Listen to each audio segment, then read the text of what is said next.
Greetings and welcome to Nobody Knows My Name, a learning series that's brought to you by the Alabama Humanities Alliance and Urban Impact. My name is Darrell Washington and I'm the Director of District Development for Urban Impact. And I'm super excited to have a conversation with some noted individuals to talk about the Prince Hall Masonic Temple. Today we're going to explore the past of the Masonic Temple, we'll talk about the Prince Hall Masons, and then we're going to talk about a very dynamic historic renovation project. So without further ado, let me introduce you to the panel. First, we have J. Mason Davis, retired partner for Sorority & Permit Law Firm and a virtual walk-in Wikipedia. We also have the most worshipful Grand Master, Corey Hawkins of the Prince Hall Masons of Alabama. And then we have Levelyn Roan. He is the project manager for Historic District Developers, the developers that will be renovating the Masonic Temple. So we're going to have a conversation, and it's going to be a dynamic conversation. So I encourage you to grab a pad and a pen because you're going to get a lot of good information. And so with that, we're going to take a backwards glance. So we're talking about the Prince Hall Masonic Temple. It was designed by the first accredited black architect in the United States, Robert Robertson Taylor. I think it started construction in 1922, was completed in 1924, and then it was paid for in full in 1927. So we call the Prince Hall Masonic Temple the crown jewel of 4th Avenue because it meant so much to so many people in Birmingham and throughout the nation. And so who better to talk about and walk us through a timeline of the Masonic Temple than J. Mason Davis. J. Mason Davis started his law firm inside of the Masonic Temple. And if you would, just kind of take us through your time at the Masonic Temple, I guess through the decades, kind of a living timeline. J. Well, Mason. thank you very much, Mr. Washington. Excuse me. I moved into the Masonic Temple building in April of 1960.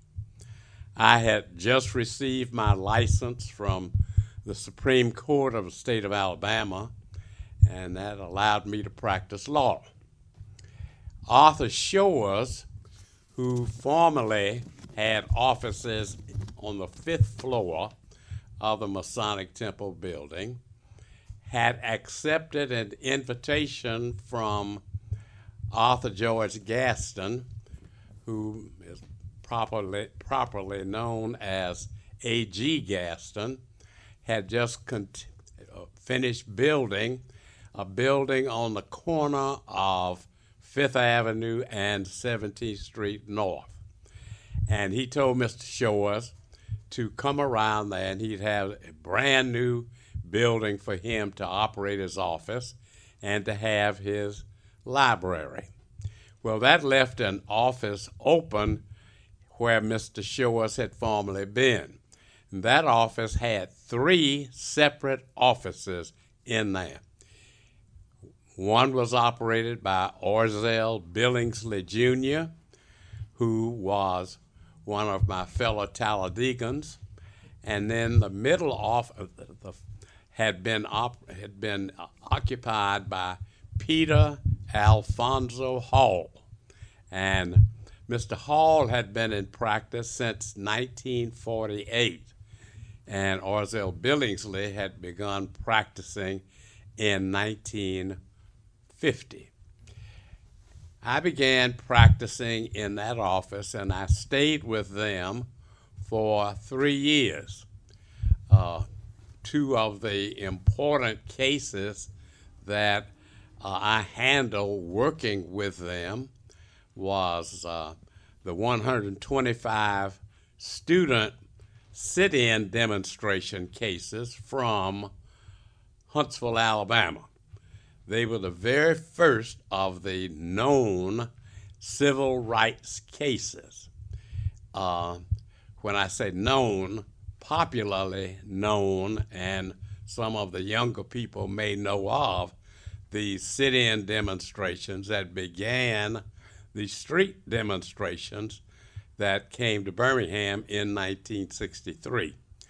Well, we tried those cases in the city court, lost them all, appealed the cases across the street to the circuit court, lost them all, and then we took 2 cases as test cases and we appealed those down to the Alabama Court of Appeals, and we won the cases.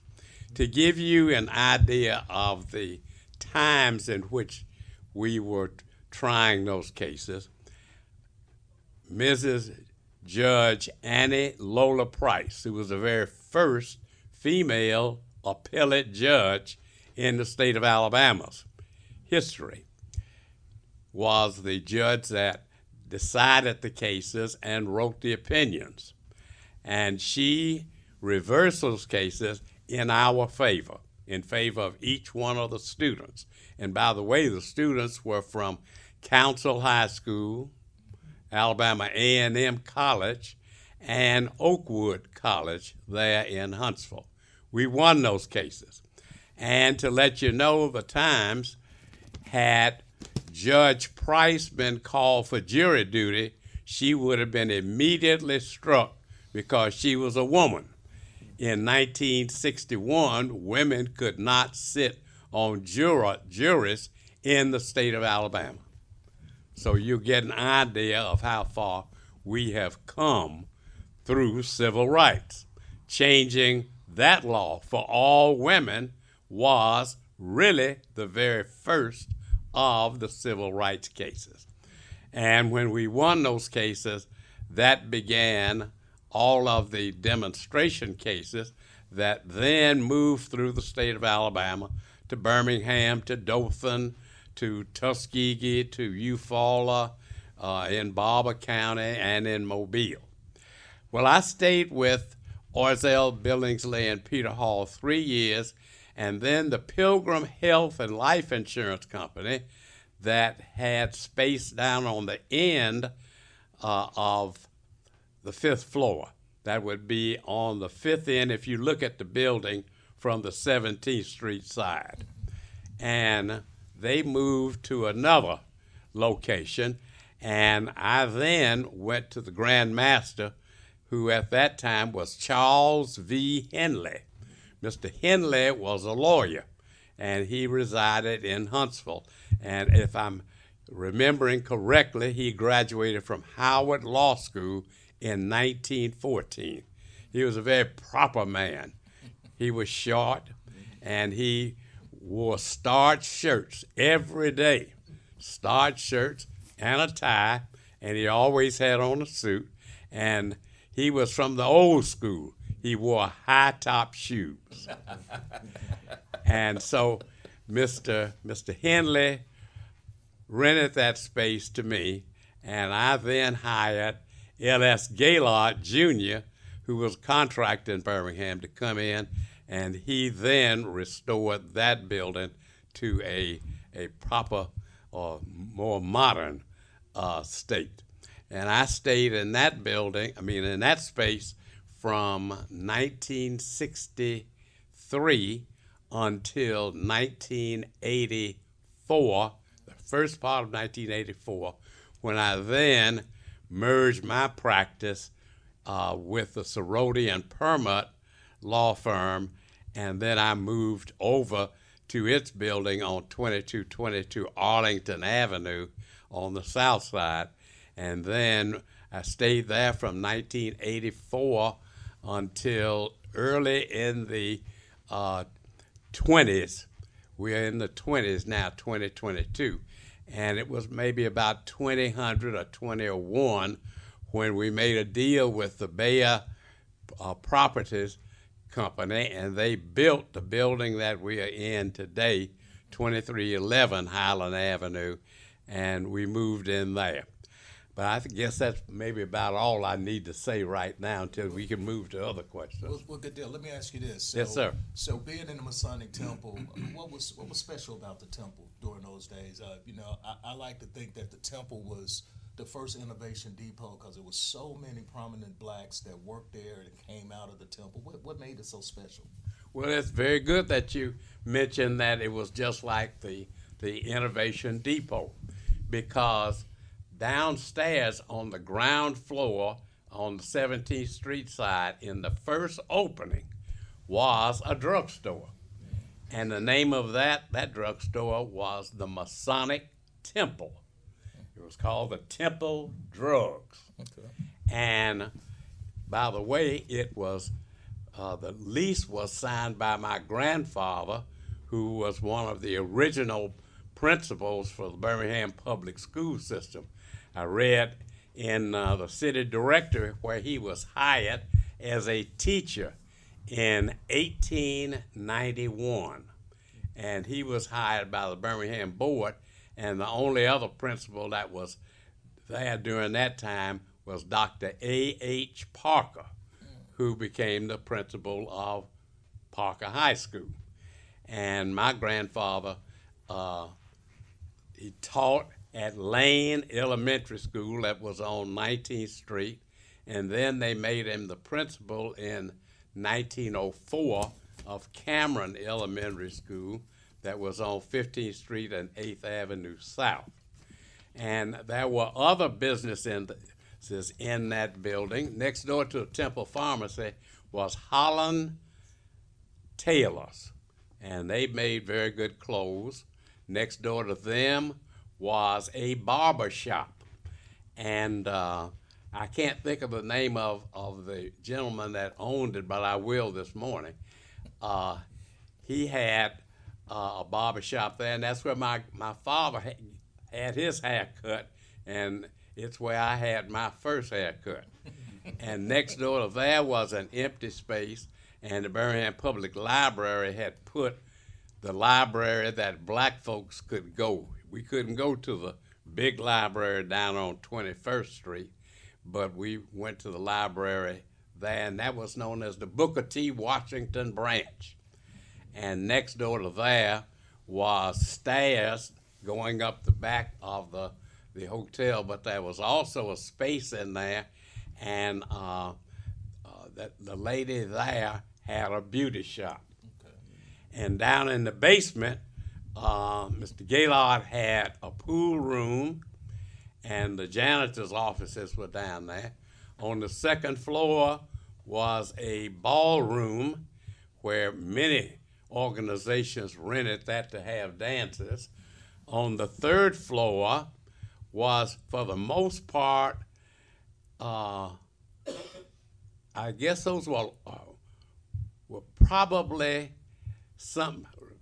They were rented sometimes to the Grand Lodge. I'm trying to think of whether or not the consistory of the shrine had any that space, but I believe on the fourth floor was where the consistory was, in the middle, because you had offices around the edges of the building, and at the back of the building, and at the front of the building, and in the middle where the elevators ran, behind the elevators, you had office spaces, and the consistory had space there, and that's where the lodge that I was the worshipful master of, Mount Hebron Lodge number 15, we used the back area for, no, I'm sorry, that was on the fourth floor.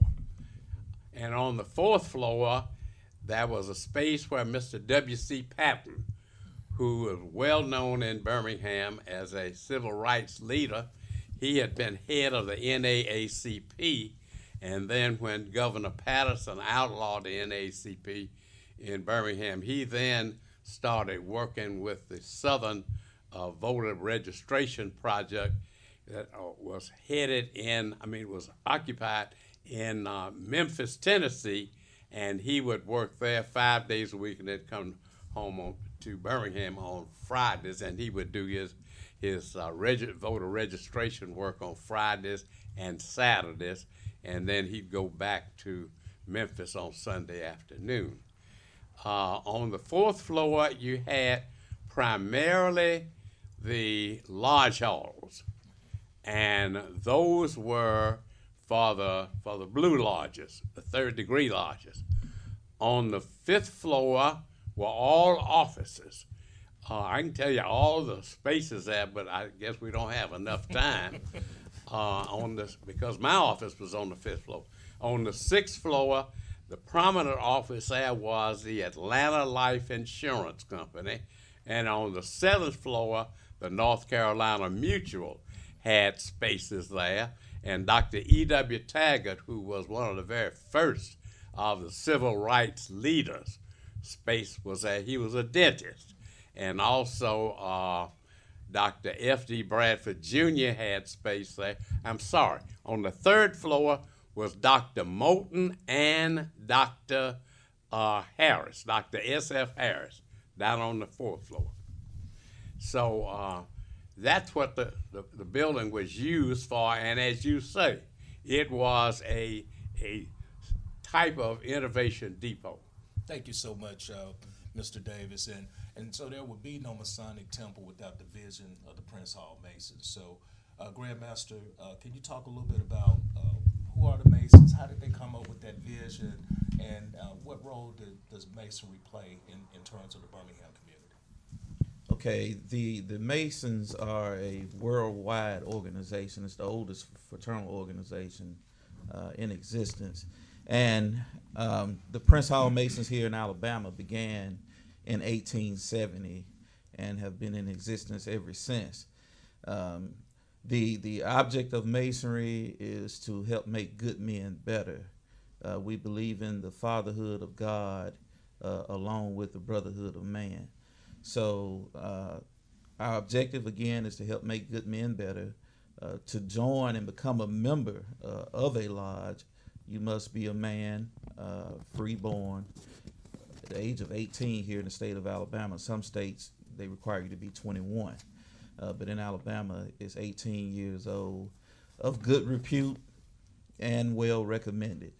And Alabama has been known as the largest jurisdiction, as we call it, in the United States for Prince Hall Masons. And here in Birmingham, which is called District 14, is the largest district in the state.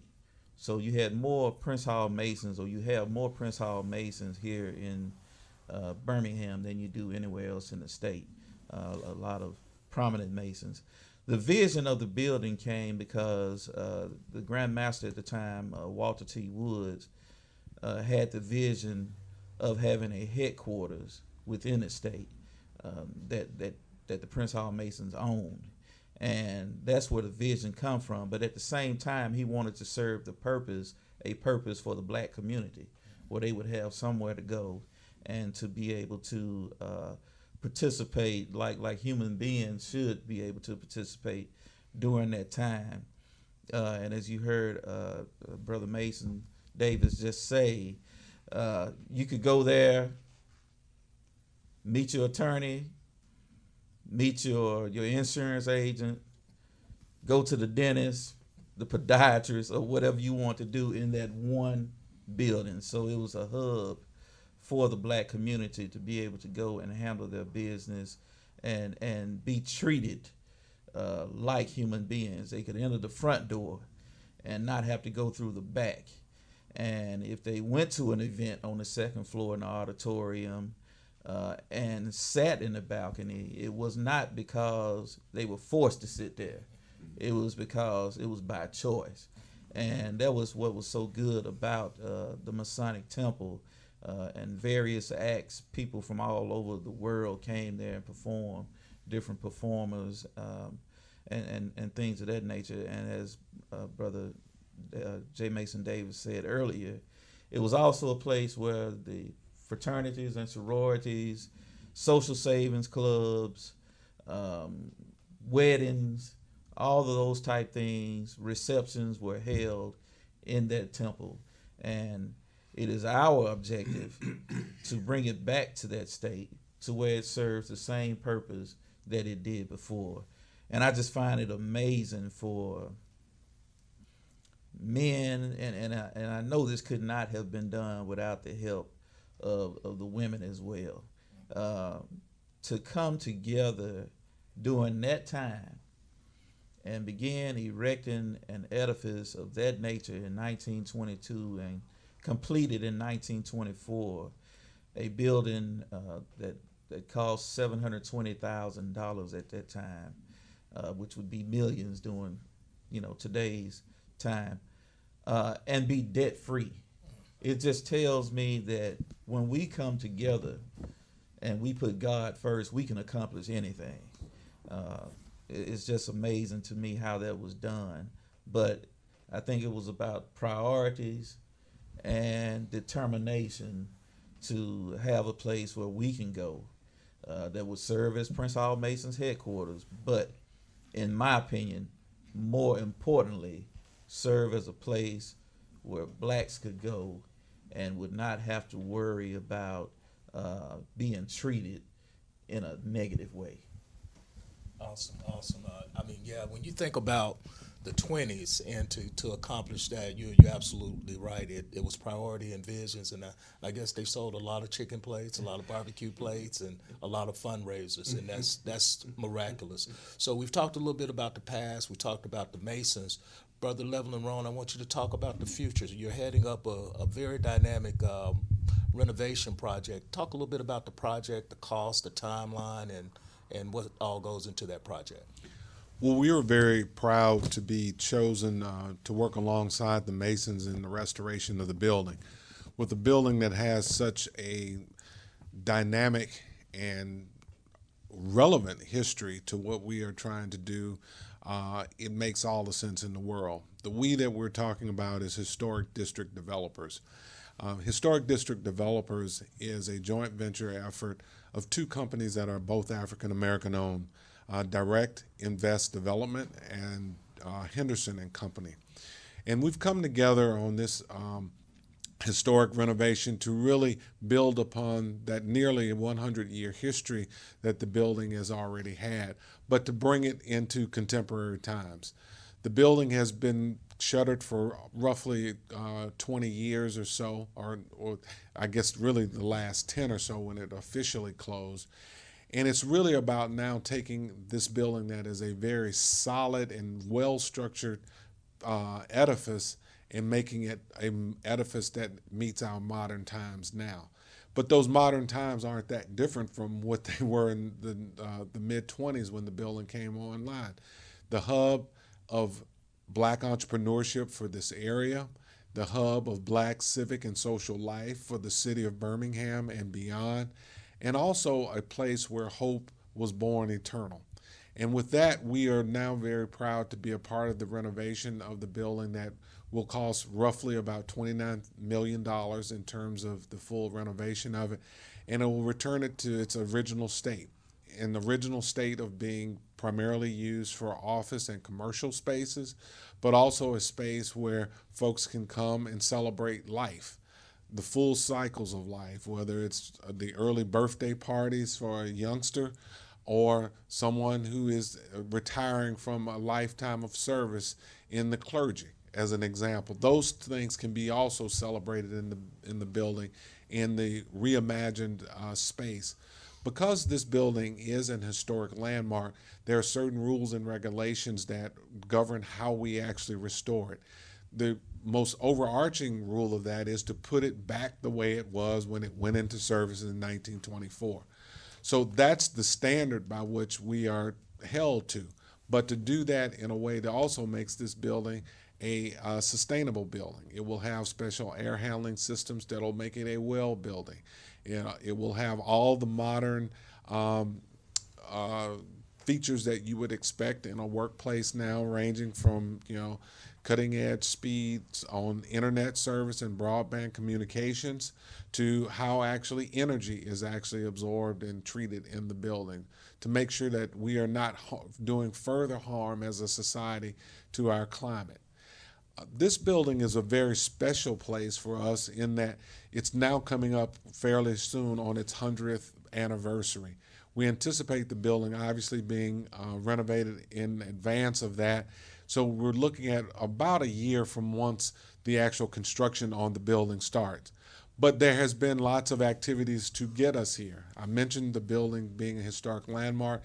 That necessitates a lot of planning and working in concert with the regulatory agencies that include the National Park Service. That also includes us working alongside the Masons to assemble the financing that will be necessary to cover that $29 million cost that I talked about.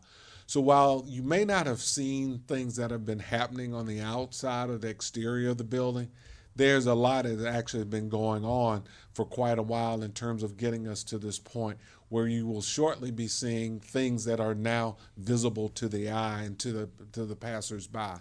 So, Daryl, we are very excited to have this opportunity to be working on such a special place, and look forward to this very special place, to all of us continuing the history that was so eloquently detailed so far by Mr. J. Mason Davis. Thank you so much, Mr. Ron.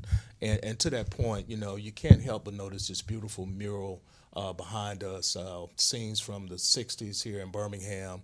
And Mr. Davis, talk about being in the Masonic Temple during the 60s. I think before we started talking, you were talking about looking out the window and seeing some of these things. Talk a little bit about how it was in the Masonic Temple and in Birmingham during the 1960s.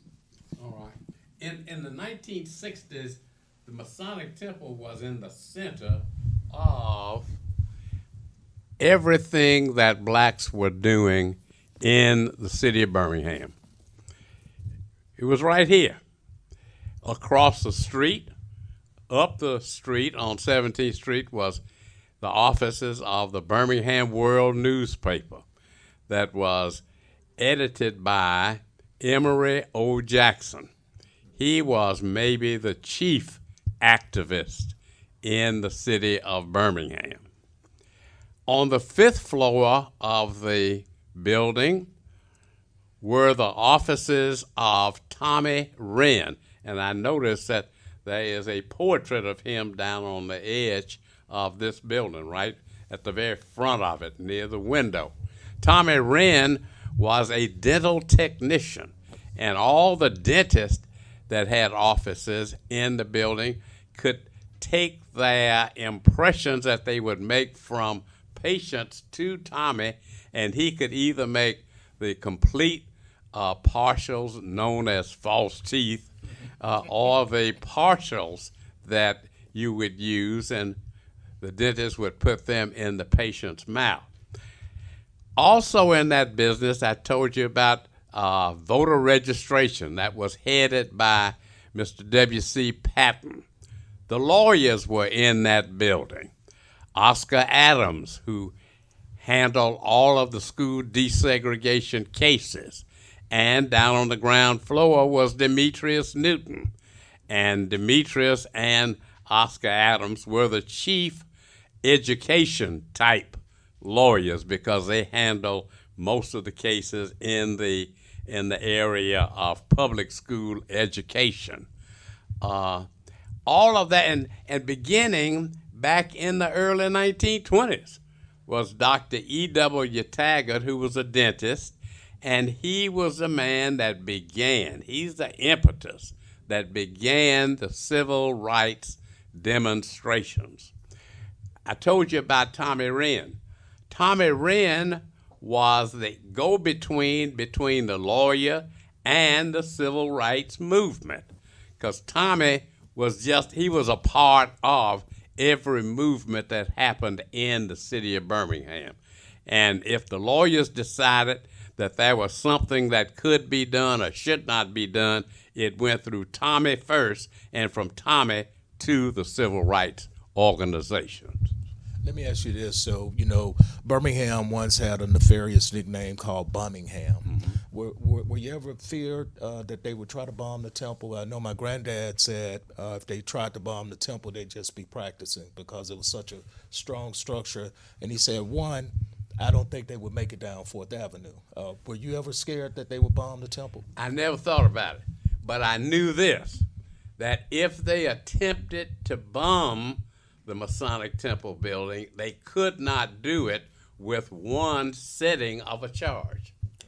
They'd have to come back twice or maybe 3 times because the walls were at least a foot to a foot and a half thick. When Taylor and Presley built that building, they built a very, very lasting edifice. I could tell it from inside my offices.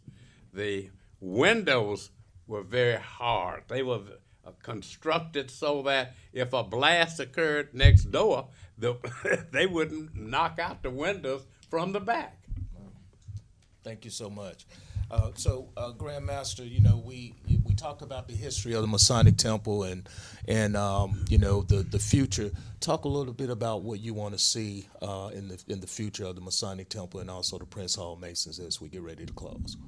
Well, I want to see what took place when it first opened, for it to serve the same purpose as Levelin said earlier, office space, mixed use space, to give our people an opportunity to get started. A lot of times you have professionals who come right out of school and looking for a way to get started, and they have difficulty hanging that shingle. Well, I would love for the Masonic Temple to be the place where, hey, you can go there and be able to hang a shingle and be successful and get your business off the ground and help our people. So that's the same thing that I want that it was built for, is what I'd like to see for it to happen again. As far as Prince Hall Masonry, we're very active in the community. Our numbers are not as large as they used to be, but they are rising again, and we look to continue to grow. We just a couple of weekends ago left from down in Selma, where we've participated in the march across the Edmund Pettus Bridge for the last 8-9 years. So we're visible.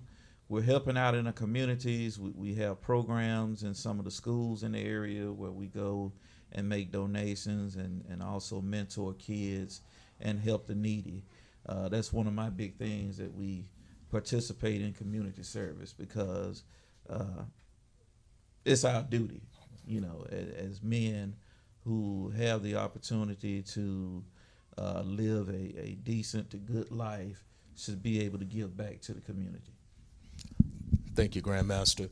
And so, Levelin, I know when we first embarked on the renovation, we said we wanted to be very intentional about minority participation. Talk a little bit about how can minority contractors get involved with this project? We are very intentional, Daryl, about involving minority-owned enterprises throughout the entire renovation process. We are actively recruiting and identifying those contractors and service providers and material providers who have an interest in the project to contact us. We have a website for the project, which is Historic District Developers. As the progress moves forward and there are various bid packages, we will make those outreach efforts multiple times in multiple means, working with contracting groups such as BCIA, which is the Birmingham Construction Industry Authority here in Birmingham, and other groups. Or if you're not a member of any of those groups, please just reach out to us. All of our contact information is there. Let us know what it is that you can provide, because as the Grand Master and Mr. Davis have talked about, this building is rooted in Black entrepreneurism, from its designs by Presley and Taylor, who were Black architects, Taylor being the first African-American registered architect in the country, and Presley being within the first 20, the first one in Georgia, and they did a lot of design work at Tuskegee prior to this project. It would be, I don't want to use the right, I want to make sure I choose the right word. It would be not the right thing to do to turn our back on such a rich heritage of African-American entrepreneurship, innovation, and just spunk, to actually think that you could build a building for $720,000 in the mid-1920s when things weren't that well for Black folks anywhere, particularly here in Alabama. And so it would be the most significant piece to have the most significant involvement of minority-owned enterprises to help in this renovation, because we, as a 100% African-American-owned firms, are very much committed to this process and invite any and everyone to reach out and be a part. Thank you so much, Mr. Rohn. So, I could talk to these gentlemen all day and all night, but in essence of time, I want to give some parting shots. I want each of you guys to tell either something you're proud of with regards to the Masonic Temple, or a little known fact as we close. I'll give each of you an opportunity to just give some parting shots. Well, I know that at the very beginning of blacks after the freedom that was given to us by the 13th Amendment. After then, that's where black enterprise got started. And I know that if you go into the lobby of the Masonic Temple building, there are photographs there that I would hope have been preserved, because the photographs are of men who had been elected to high office in the state of Alabama, in the Senate, House of Representatives, and in various state offices. And this was done in the 1870s. 1870s. Within 10 years of the end of slavery, these men were elected to state office. And for me, I think that's a great accomplishment for men of that character to have been the very first officers of the Grand Lodge. Thank you, Mr. Davis. Grandmaster, any party shouts or thoughts? Well, I'm just proud of the purpose that the temple has served and the effect that it has had on blacks here. I'm not from Birmingham, but when I first got here, and even today when I talk to people and they find out that I'm the Grand Master, most of those individuals that I talk to, especially seasoned individuals, have a memory or some type of experience from the Masonic Temple. And that really just says a lot to me about how that temple has affected people here. I'm also proud to be sitting next to this legend on today. Here. Okay, who's a member of the organization, and this oral history that we're picking up is just phenomenal to me, and we need more of that. And I'm sure there's others out there who have memories of the temple like he does, or at least close to what he has. That we need them to share the history of the temple. There's nothing greater than oral history passed down, in my opinion. A little known fact about the temple is the marble that's in there actually came from Sylacauga, Alabama. Many people don't know that, so that's a little known fact about the Masonic Temple. Thank you so much, Grandmaster. And finally, level on. For me, I think the parting shout out would be that this building is more than roughly 60,000 square feet of marble, concrete, and steel. It actually is about community. Our job is to help give a framework by which this community, this part of the community, can not only relish and build on the past experiences that have been there, but to build the next set. We're designing for the next 300 years for this building. We have a 300-year look. In the whole scheme of eons of time, that's a small snapshot. But in the finite humans that we are, that's a long time. And so for us to be able to support that by bringing this building back to its original state, but also giving it its win for the next 300 years, we are very hopeful. As Grandmaster Hawkins was talking about the legacy of Masonry and what it stands for in communities large and small across this state. I just, remember as a small child, my grandfather, who was a Mason, living in a rural part of the state of Alabama, sending their money and dues in to the Grand Lodge. Mm-hmm. I have a even greater appreciation for what that means these years forward, to be working on a project to help put that building part of it back into play. And so for us, that's the little known fact. I think we're all, somehow woven together through Masonry, whether directly as members or through family members or through the effects of what Masons and the Order of Eastern Star. We can't forget our women have had on our collective community. So we're very happy about that. Well, thank you so much. And I would be remiss if I didn't recognize Ms. Paulette Roby, who so graciously allowed us to do this panel here at the Civil Rights Activists Committee headquarters, another living legend. And I want to thank the panelists. I'm just glowing with questions that I'm going to be calling you and asking you, and thankfulness. Glad to be a part of Prince Hall Masonry, glad to be a part of this panel. So thank you to J. Mason Davis, Grandmaster Corey Hawkins, and Levelin Rome. And that concludes this year's series of Nobody Knows My Name. Thank you for joining us.